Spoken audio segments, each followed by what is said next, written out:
मेरी दुआओं में है मन्नत तेरी, तुझको पढ़ा है तू है आयत मेरी। जन्नत है तुझसे ही तू होना ना दूर, अज़मत है तुझ में तू है मेरा गुरूर या सुरूर, वटएवर जो भी हो। तो दोस्तों, आपने ये गाना सुना होगा। मैं कोई आपको गाना सुनाने वाला नहीं हूँ। कहने का मतलब बस इतना सा है कि ये गाना एक एस्पेरेंट, एक प्रतियोगी को निश्चित रूप से अपने परीक्षाओं के लिए गाना चाहिए। आप एकदम लगन से इन परीक्षाओं की तैयारी करिए और इसमें सफलता प्राप्त करिए, क्योंकि जिस दिन आपको सफलता मिलेगी तो ये गाना आपकी सफलता पे बहुत फिट बैठेगी, क्योंकि आपने उसके लिए संघर्ष किया। तो कहने का तात्पर्य केवल इतना है कि अभी आपको अपने लक्ष्य पे फोकस करना है और आपका जो भी टारगेट हो उस टारगेट के लिए संघर्ष करते हुए उसे प्राप्त करने का भरपूर प्रयास करना है और अंत में उसको प्राप्त कर देना ही है। तो इसी कड़ी में हम शुरू करते हैं अपने पढ़ाई, अपने संघर्ष की कड़ी में।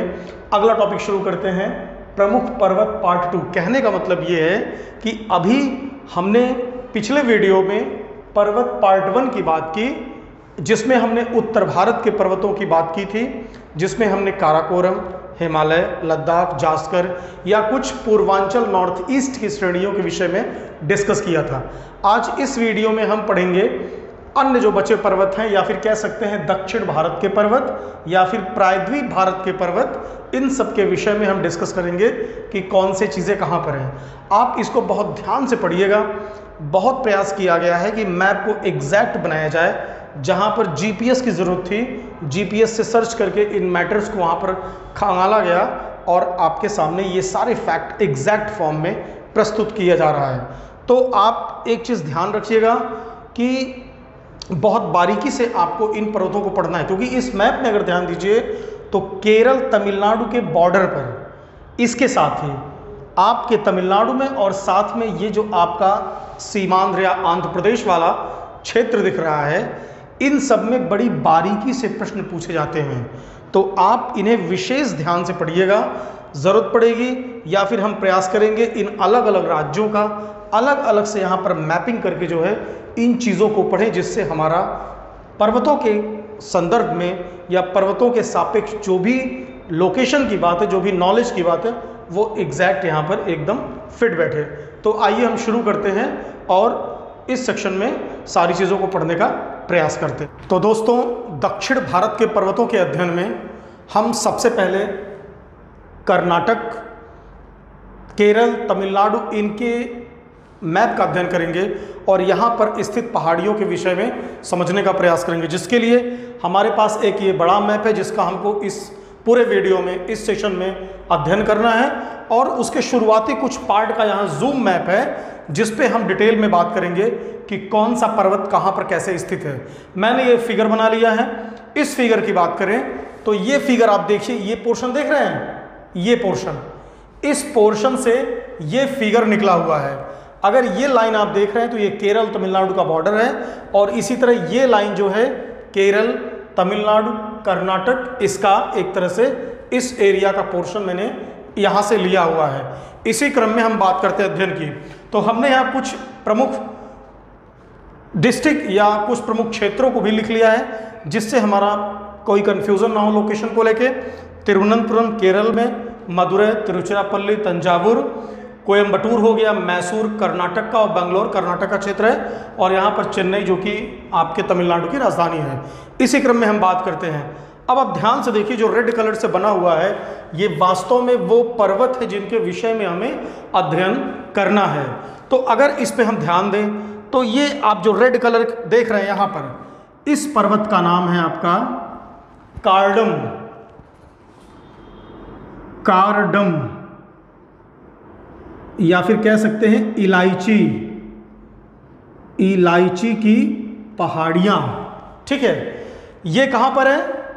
केरल और तमिलनाडु के बॉर्डर पर, लेकिन इसका अधिकांश भाग केरल में स्थित है। क्लियर? कंफ्यूज नहीं होना है। कार्डम या इलायची की पहाड़ियाँ जो है ये भारत की दक्षिणतम पर्वत श्रृंखला है। याद रखिएगा, पर्वत की बात कर रहा हूँ, दक्षिणतम चोटी की बात नहीं कर रहा हूँ। तो कार्डम इलायची, मैं यहाँ लिख भी देता हूँ केरल। अब इसके जस्ट ऊपर की बात करें तो अगर यहां पर हम ध्यान दें तो एक और पर्वत दिख रहा है, इसका नाम है वारुषनाद। वारुषनाड या वारुषनाद, जो भी आप कहिए, ये एक और पर्वत है। अब इसके जस्ट ऊपर अगर हम बात करें, हम केरल और तमिलनाडु की सीमा रेखा पर दोनों में स्थित है, परंतु इसका अधिकांश भाग जो स्थित है वो कहां पर है? केरल में है। और इसका नाम है अन्ना हजारे के नाम पे। कहने का मतलब यह है कि अन्ना हजारे का नाम आपने सुना है, तो बस अन्ना जी अगर मलाई खा रहे हो तो आप कह सकते हैं अन्ना मलाई, ये पर्वत है। तो इसका नाम आप याद रखिएगा, कार्डम की पहाड़ियाँ, वारुषनाथ, अन्नामलाई। अब मदुरै शहर में ही, मदुरै शहर के उत्तर में स्थित एक पर्वत है और इसका नाम है सिरुमलाई। इनको आप बहुत ध्यान से पढ़िएगा क्योंकि एग्जाम में, कंपटीशन में आयोग इन्हीं सब फंसने वाले नाम से प्रश्न पूछता है। कभी कभी इनका ऊपर से नीचे क्रम पूछ देता है, कभी कभी ऑप्शन में बॉर्डर लाइन की बात कर देता है, कभी कभी दक्षिण की बात, दक्षिणतम की बात कर देता है। तो आपको इन सारे पोर्शन को ध्यान में याद रखना है। मदुरै आपका हो गया सिरुमलाई, मदुरै शहर के आसपास ही है और ये सिरुमलाई है। इसी तरह आगे बढ़ेंगे तो कोयम्बटूर के नीचे या फिर तिरुचिरापल्ली के बाएं तरफ आप देख रहे होंगे, ये एक पर्वत है, इसका नाम है पालनी। पालनी की पहाड़ियां, ये भी आपका तमिलनाडु में स्थित है। पालनी की पहाड़ियों को कार्डम पहाड़ियों का ही विस्तार भी माना जा सकता है। कुछ लोगों का मत है कि ये पालनी की पहाड़ियां वास्तव में, ये जो आपकी ये पहाड़ियां देख रहे हैं, इनका ये एक तरह से विस्तार है, पूर्वी या उत्तरी पूर्वी जो है विस्तार है। अब इसी क्रम में आगे बढ़ते हैं तो ये आप ध्यान से इसको देखिएगा, जूम करके देखिएगा। तो इस बॉर्डर लाइन पे इधर कर्नाटक भी है, इधर केरल भी है और इधर आपका क्या है? तमिलनाडु। तो ये ऐसी पहाड़ी है जो वास्तव में तीनों की सीमा रेखा पर और तीनों में स्थित है और इसका नाम है नीलगिरी।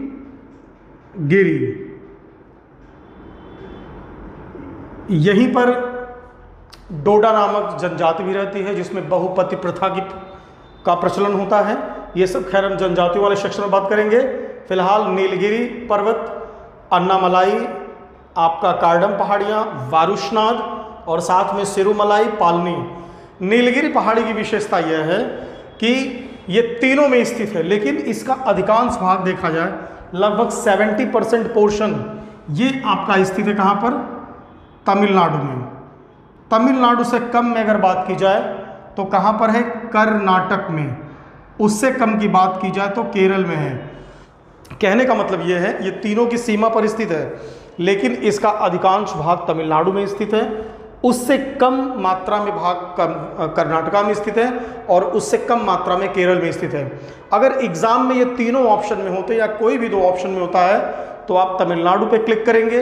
अगर तमिलनाडु ना हो के ऑप्शन में कर्नाटक और केरल की बात आती है तो आप कर्नाटक पे क्लिक करेंगे, और अगर कर्नाटक भी ऑप्शन में ना हो, केवल केरल ऑप्शन में हो, तो आप उस कंडीशन में नीलगिरी की बात करेंगे। तो ये आपका केरल में आप ट्रिक करेंगे। तो नीलगिरी का ये कॉन्सेप्ट है, इसे आपको बेहद अच्छे तरीके से ध्यान देना है। अब इसी कड़ी में हम आगे बढ़ें तो कोयम्बटूर के जस्ट ऊपर आपको स्पष्ट दिख रहा होगा, इसका नाम है कोल्लामलाई। कोल्लामलाई। ऐसा लगता है कि यहाँ के लोग मलाई ज़्यादा खाते होंगे, तभी इनके नाम में आपको अन्नामलाई, सिरुमलाई, कोल्लामलाई ये सब नाम आपको दिखते हैं। तो इन सब चीज़ का याद रखिएगा। कार्डम पहाड़ियाँ, वारुषनाथ, सिरुमलाई, अन्नामलाई, नीलगिरी, पालनी, कोल्लामलाई। और कोल्लामलाई के ऊपर बात करें तो ये आपका है शेवराय। शेवराय और यहां पर है जावेदी। शेवराय और जावेदी पहाड़ियां, इनका क्रम आपको उत्तर से दक्षिण याद रखना है। जावेदी, उसके नीचे शेवराय, उसके नीचे कोल्लामलाई, फिर नीलगिरी, फिर पालनी, सिरुमलाई, वारुशनाथ, कार्डम और यहाँ पर अन्नामलाई। अब यहाँ पर आपको एक पर्वत दिख रहा होगा, ये इस पर्वत का नाम है बाबा बूदन। बाबा बूदन की पहाड़ियाँ, बाबा बूदन की पहाड़ियाँ। वास्तव में बाबा बूदन की पहाड़ियों पर ही एक ब्रह्मगिरी चोटी है जहाँ से कावेरी नदी का उद्गम होता है, जो कि कावेरी नदी का उद्गम स्थल है। हम उस पर आगे बात करेंगे फिलहाल किसी नदी वाले टॉपिक में। तो बाबा बूदन आपका हो गया। याद रखिएगा, बाबा बूदन ही वो व्यक्ति थे जो भारत से विदेश गए थे और वहाँ से कॉफ़ी लाकर भारत में इसके उत्पादन की शुरुआत की। और भारत में कॉफ़ी उत्पादन की बात करें तो आपका कर्नाटक जो है इसका बहुत ही अग्रणी स्थान इसमें रहा है, प्रमुख स्थान रहा है, और उसका श्रेय जाता है खेती करने का बाबा बूदन को।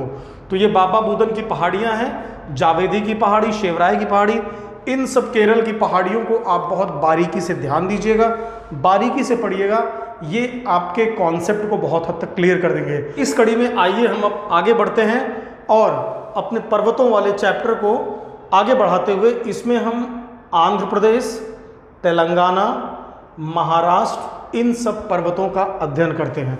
तो इस मैप को हम इरेज कर लेते हैं। अगर आप चाहो तो एक बार इसका स्क्रीनशॉट आप ले सकते हैं, जिससे कि आपका कॉन्सेप्ट पूरी तरह से क्लियर हो। पर्वत और हम बना लेते हैं, बहुत ही प्रमुख पर्वत है और आपका पालनी के जस्ट नीचे, ठीक है, इसका नाम है पंचमलाई। पंचमलाई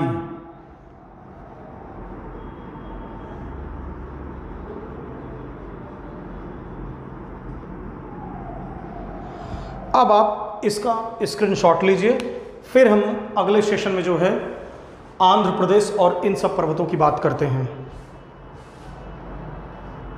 तो दोस्तों आइए अब हम शुरू करते हैं आपका आंध्र प्रदेश के पर्वतों के विषय में।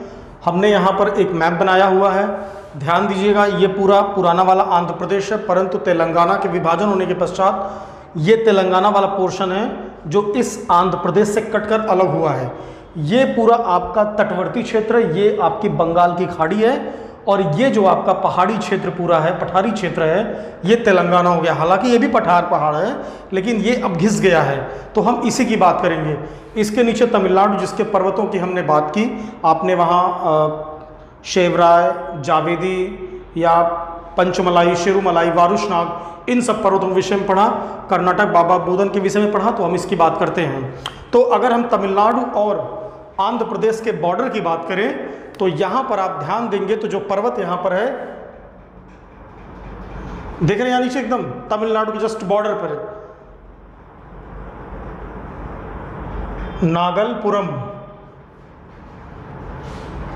नागलपुरम पर्वत। इसका उल्लेख बहुत कम जगह आपको मिलता है, फिर भी आपके नॉलेज में यह बात होनी चाहिए कि एग्जाम में पूछ दे तो आप कंफ्यूज ना हो।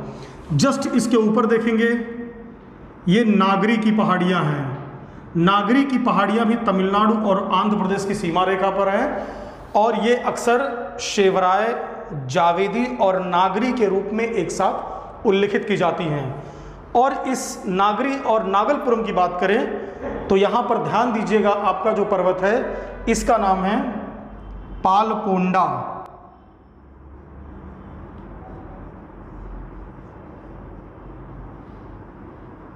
पालकोंडा। अब इसी पालकोंडा की तरह यहां पर देखिए आप वेलीकोंडा, वेलीकोंडा, पालकोंडा पर्वत, वेलीकोंडा पर्वत। पालकोंडा और वेलीकोंडा पर्वत के बीच की बात करें तो इस पोर्शन पे ये एक रेड कलर का बना हुआ है, ये आपका है तिरुमला पर्वत। तिरुमला पर्वत, ये तिरुपति बालाजी आपने सुना होगा, विष्णु भगवान का वहाँ मंदिर है। तिरुपति बालाजी जो है इसी तिरुमला पर्वत की एक वेंकटा चोटी है। यहाँ मैं लिख देता हूँ वेंकटा चोटी, वेंकटा चोटी। इसी चोटी पर जो है तिरुपति बालाजी का मंदिर है। अब यहाँ तिरुमला के आगे यहाँ आप देख रहे हैं तो ये आपका है शेषांचल। शेषांचल ये भी आपका आंध्र प्रदेश में है। इससे ऊपर चलेंगे, हमें क्रम से 3 पर्वत दिख रहे हैं जो कि आपके तेलंगाना और आंध्र प्रदेश के बॉर्डर के निकट स्थित है।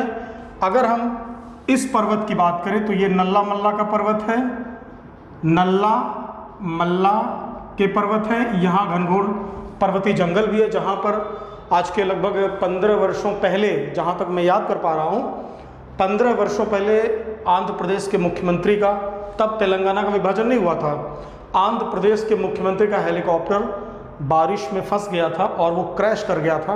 आप समझ सकते हैं ये सब कितने खतरनाक पहाड़ी जंगल होंगे, घाटियाँ यहाँ पर होंगी। तो ये नल्ला मल्ला का आपका जंगल है। अब नल्ला मल्ला का आपका पर्वत है। इसी क्रम में आप यहाँ आगे बढ़ेंगे तो इसका नाम है एर्रा मल्ला। एर्रा मल्ला, जैसे वहाँ पर सारी चीज़ें तमिलनाडु में मलाई नाम से आ रही थी, आपका पंचमलाई, शेरुमलाई, अन्ना मलाई, जो कि केरल में था अन्ना मलाई।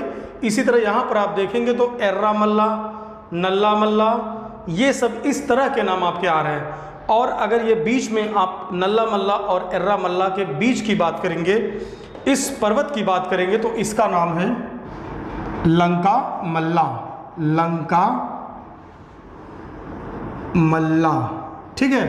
तो आपका नल्ला मल्ला, लंका मल्ला, एर्रा मल्ला, शेषांचल, पालकोंडा, तिरुमला पर्वत, यहाँ तिरुपति बालाजी वाला कॉन्सेप्ट, और ये नागरी, नागलपुरम, बेलीकोंडा, नल्ला मल्ला, ये सब चीज़ें। और यहाँ पर एक है गोलकोंडा। गोलकोंडा, ये गोलकोंडा पर्वत है। गोलकोंडा की खान आपने नाम सुना भी होगा। तो ये सारी चीज़ें आपकी हैं। और एक यहाँ बच जाता है आपका श्री शैलम, और आंध्र प्रदेश के बॉर्डर लाइन पे है। तो इन सब पर्वतों का बहुत ध्यान से आप स्टडी करिएगा। दक्षिण भारत के पर्वतों की आप अगर बात करेंगे तो उसमें आपको बेहद ध्यान से आंध्र प्रदेश की बात हो या केरल और तमिलनाडु की बात हो, इनको ध्यान देना है, क्योंकि बाकी में उतना कॉम्प्लिकेटिव मैपिंग नहीं है, लेकिन इन चीज़ों में बहुत ही कॉम्प्लिकेटिव मैपिंग है। तो इसलिए आप एक मैप लेकर उस पर बहुत बारीकी से इसको पुटअप करने का प्रयास करेंगे और इसके नाम को उस मैप पे रख कर याद करने का प्रयास करेंगे, जिससे कि ये एग्ज़ाम में अगर आते भी है तो आपको कंफ्यूज बिल्कुल भी ना करें। तो इसका फिर आप एक स्क्रीनशॉट ले लीजिए और इसके बाद हम बात फिर शुरू करेंगे। मध्य प्रदेश, आपके राजस्थान की अरावली की बात हो गई, या फिर आपका जो है महाराष्ट्र में जो 1-2 पर्वत है उसकी बात होगी। तो इस प्रकार हम काफ़ी हद तक जो है दक्षिण भारत के पर्वतों को समझ लेंगे और उसके बाद फिर हम पश्चिमी घाट, पूर्वी घाट, इन सब की बात हल्का सा पढ़ लेंगे। तो सबसे पहले आप इसका स्क्रीनशॉट लीजिए और उसके बाद फिर हम अगले सेक्शन में वीडियो के चलते हैं। तो दोस्तों, अब हम मध्य प्रदेश या उसके आसपास के राज्यों में स्थित पर्वतों की बात करते हैं। तो इसमें हम खुद से मैप बनाएंगे। यहाँ मैंने कुछ मैप बना हुआ है, आपको बता दें, ये मध्य प्रदेश है, ये आपका राजस्थान है, ये गुजरात है, ये आपका महाराष्ट्र वाला पोर्शन है, ये आपका छत्तीसगढ़ है और ये झारखंड है, और इसके जस्ट ऊपर उत्तर प्रदेश है। तो इसको लिख भी देते हैं, एमपी, ये आपका है राजस्थान, गुजरात, महाराष्ट्र, सी छत्तीसगढ़, और इधर आप झारखंड, इसको समझिए। तो इसमें हम पहले बात करते हैं। याद रखिए, मध्य प्रदेश में 3 लंबी श्रेणियां आती हैं, 2 लंबी श्रेणियां हैं। इसमें अगर एक पर्वत की बात करें तो विंध्याचल पर्वत आपने सुना होगा। विंध्याचल पर्वत आपके गुजरात से शुरू होता है, मध्य प्रदेश और गुजरात के सीमा के निकट गुजरात से शुरू होता है। अगर इसके मैप की बात करें तो ये मध्य प्रदेश, गुजरात, और ऐसे होते हुए ये आपका उत्तर प्रदेश, बिहार तक चला जाता है। बस अंतर ये है कि उत्तर प्रदेश और बिहार के समीप इसका कुछ और नाम है। तो ये हमारा विंध्याचल पर्वत है,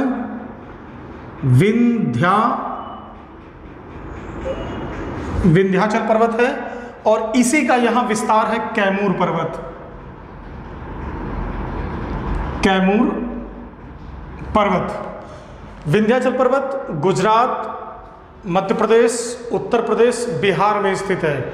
उत्तर प्रदेश भाग पड़ता है, उसको कैमूर की श्रेणियां कहते हैं, जो कि आपके उत्तर प्रदेश में सोनभद्र या इन क्षेत्रों में आपको देखने को मिलता है। अब विंध्याचल पर्वत के नीचे की बात करें तो यहाँ पर सतमाला पर्वत श्रृंखला है। सतमाला वास्तव में ये 7 पर्वत श्रेणियों की एक श्रृंखला है।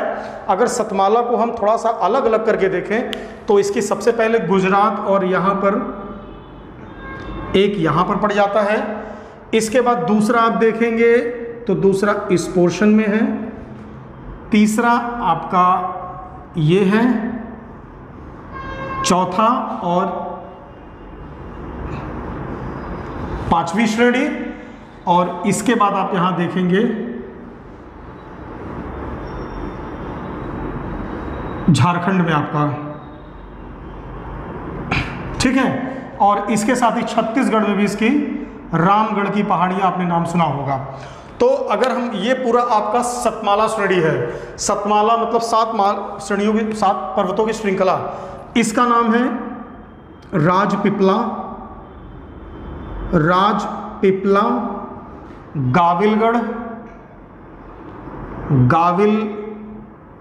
गाविलगढ़। यहां पर बात करें तो सतपुड़ा,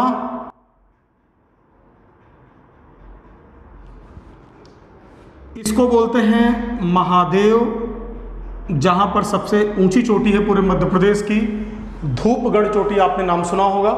हम अगले वीडियो में उस पर बात करेंगे जब इन क्षेत्रों के पर्वतों की चोटियों की बात करेंगे। इसके बाद आगे चलें तो ये है मैकाल पर्वत, मैकाल जो कि आपके छत्तीसगढ़ और मध्य प्रदेश के सीमा रेखा पर स्थित है।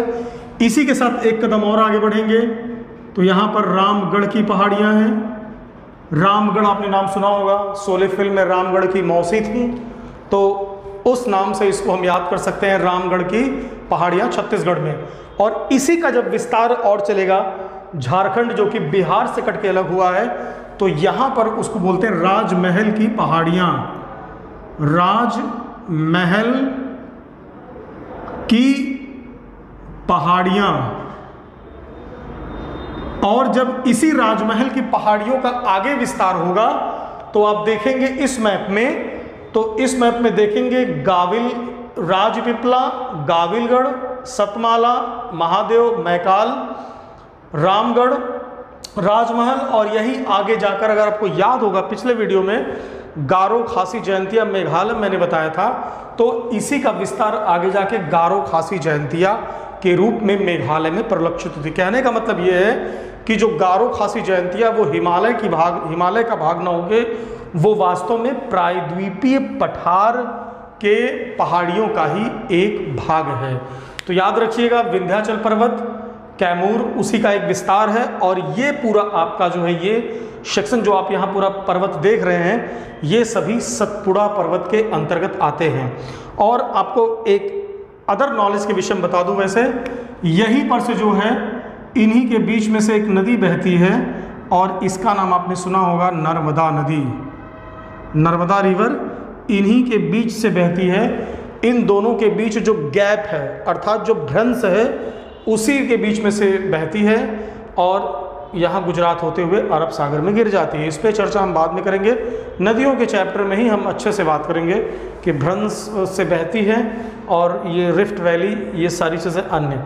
अब इसी सेक्शन में हम आगे चलें तो इसी से लगती एक अन्य पहाड़ियाँ हैं जो कि महाराष्ट्र में है और इसका नाम है अजंता की पहाड़ियाँ।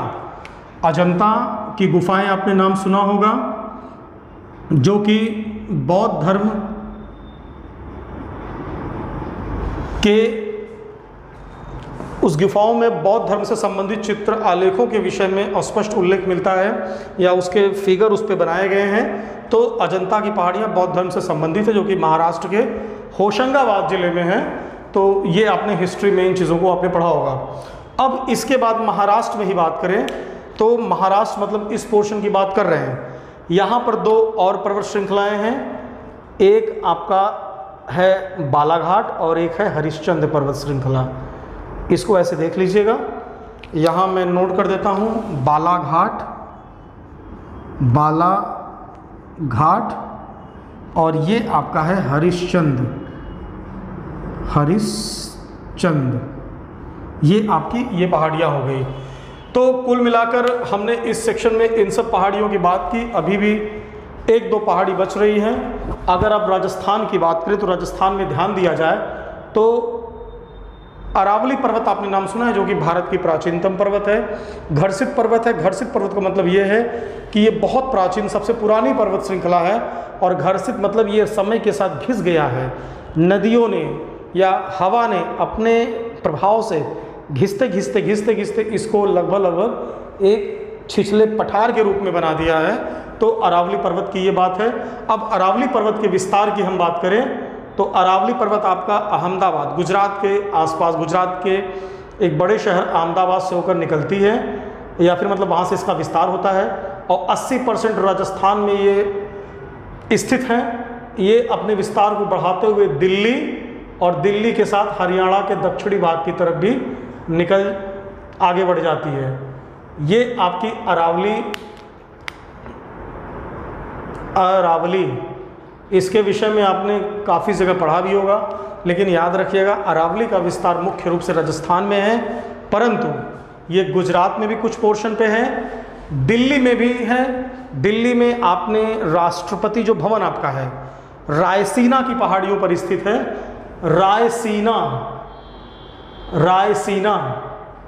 रायसीना की पहाड़ियों पर ही दिल्ली का राष्ट्रपति भवन स्थित है। एक रायसीना डायलॉग भी है। भारत अपने विश्व के अन्य देशों से शांति व्यापार स्थापित करने के लिए एक डायलॉग, एक बातचीत का मंच रखता है, उसे रायसीना डायलॉग कहते हैं, रायसीना मंच कहते हैं। तो आपने इसको अक्सर समाचार पत्रों में पढ़ा होगा। और इसके साथ ही ये हरियाणा तक भी, यहाँ तक कि आंतरिक रूप से देखा जाए तो ये पंजाब तक भी इसका विस्तार हो जाता है। तो कुल मिला के ये प्रायद्वीप भारत के कुछ प्रमुख पर्वत हैं। इन्हें आप अलग अलग मैप में डिटेल में समझिए। और मैंने आपको बता दिया, जब हम अगले वीडियो की बात करेंगे, जब चोटियों की बात करेंगे इन क्षेत्रों का, तो सबसे पहले हम इन सारे पर्वतों को मैप में रखकर अच्छे से समझने का प्रयास करेंगे कि कौन से पर्वत कहाँ पर है, जो हमने अभी तक पढ़ा एक स्पीड में। और उसके बाद फिर उन चोटियों को रख लेंगे।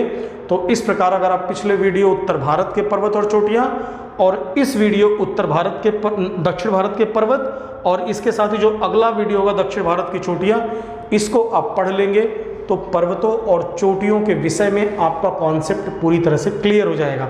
और एक चीज़ ध्यान दीजिएगा कि एक और पर्वत है, यहाँ पर गिर की पहाड़ियाँ हैं। यहाँ पर मैं आपको बना दे रहा हूँ गिर पर्वत, जो कि गुजरात में स्थित है। गिर पर्वत, ठीक है। तो इस प्रकार दक्षिण भारत की ये पर्वत हैं। आप इस वीडियो को बार बार पॉज करके अच्छे से देखिएगा। इसके लोकेशंस को आप अलग अलग मैप बना के उसे पुट करने का प्रयास करिएगा। और इसका जो कंपाइल सेक्शन होगा, इस सभी जो मैंने अभी बताया, इसका जो कंपाइल सेक्शन होगा वो अगले चोटियों के वीडियो में उसको एक साथ हम कर देंगे। और उसके बाद चोटियों पर अध्ययन करेंगे। और आप अध्ययन करिए, आपका इससे ये पहाड़ और चोटी वाला सेक्शन मजबूत हो जाएगा। और इसके बाद भी अगर आपको कोई प्रॉब्लम होती है या कुछ समझने में दिक्कत होती है तो कमेंट सेक्शन में आप कमेंट करिए। जो भी उस पर उचित होगा वो सुधार करने का प्रयास किया जाएगा। धन्यवाद।